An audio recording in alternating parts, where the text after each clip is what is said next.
Katrina returned home from her weekly bridge party, complete with local gossip, to find me, her husband, and 3 male co-workers sitting in our living room. Once her initial shock had passed, she asked, "What the hell kind of gathering are you guys having here?"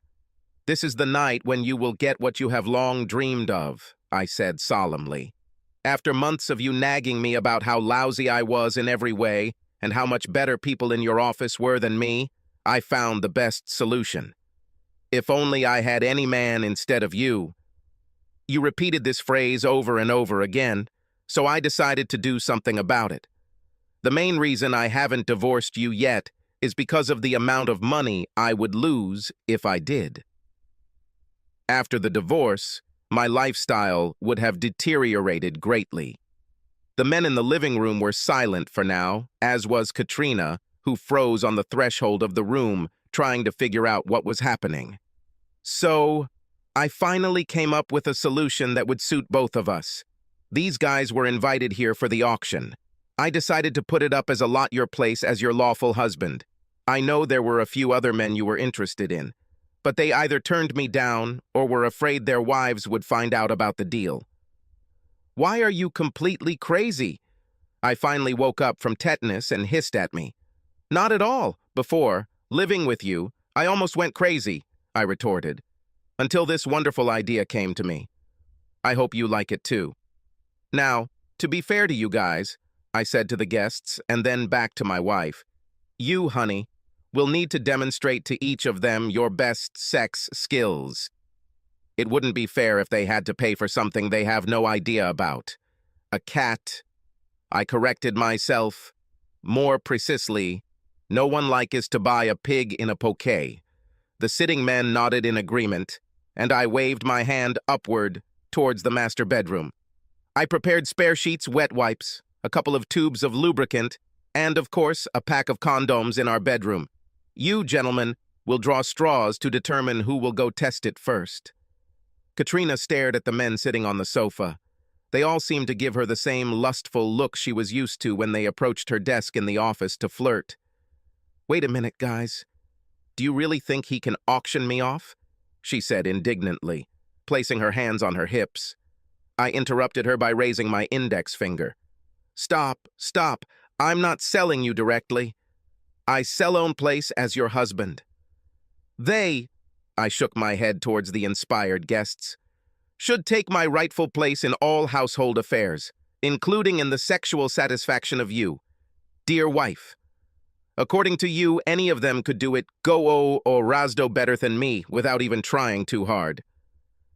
"Well, today is the night ahead when we will find out." The guys looked at each other with smiles of enthusiasm, while Katrina tried to digest the news she had heard. "So, Katrina, you have a choice. You can also participate in the auction and place your bid. If you win, you can choose the man you want or have none of them. I will take the amount of your winnings, subtract it from your half of our assets, and combine it with my half. Well, then, I will rid you of my suffocating presence and go explore unknown worlds. I need a drink," the stunned wife croaked.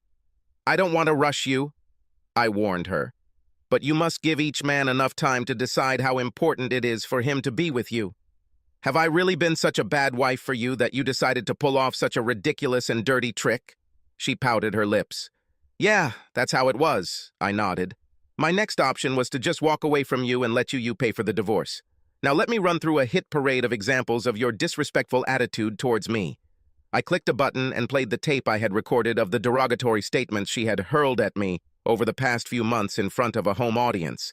This entry mentioned in a rather shrill voice how little money I bring, how little housework I do, how stupid my political views are, what a terrible bore I am, and in general, how completely uninventive I am in bed.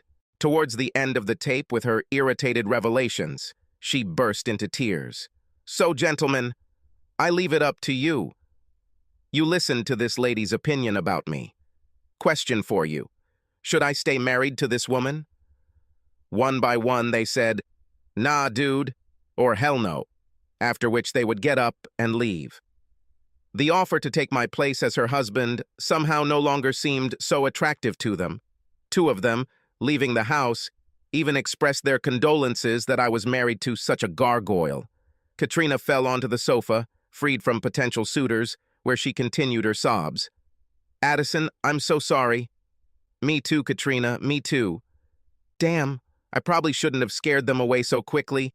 They could hold out at least until you had a chance to have sex with each of them. Now you have to start all over again, with a new casting of potential candidates for husbands. Well, good luck to you in this matter, and I'll go. How? Wait! Where did you go? She jumped up. Well, you see that my plan A didn't work. Your future suitors ran away like cockroaches. Plan B is now in action. I've already moved out my half of my belongings, and I currently have a couple of travel suitcases in my car. I'm not even sure where I'm going yet. But here I definitely won't stay. Wait! Wait! Please, wait! I don't want a divorce! Katrina squealed. Yes, I don't want it myself, because I would come out of court the main loser, with burnt nerve cells and empty pockets. So I'm just leaving. You can divorce me, if, of course, you want. No, I meant that I don't want to divorce you. I want to stay married to you.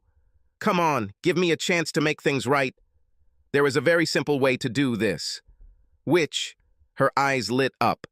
Get out of my way, woman. Subscribe to our channel so that your second chaff doesn't cheat on you, and go ahead and listen to the next story. Because this story is nothing compared to the next one. If you're under 18, don't even think about listening to the next one. Listen.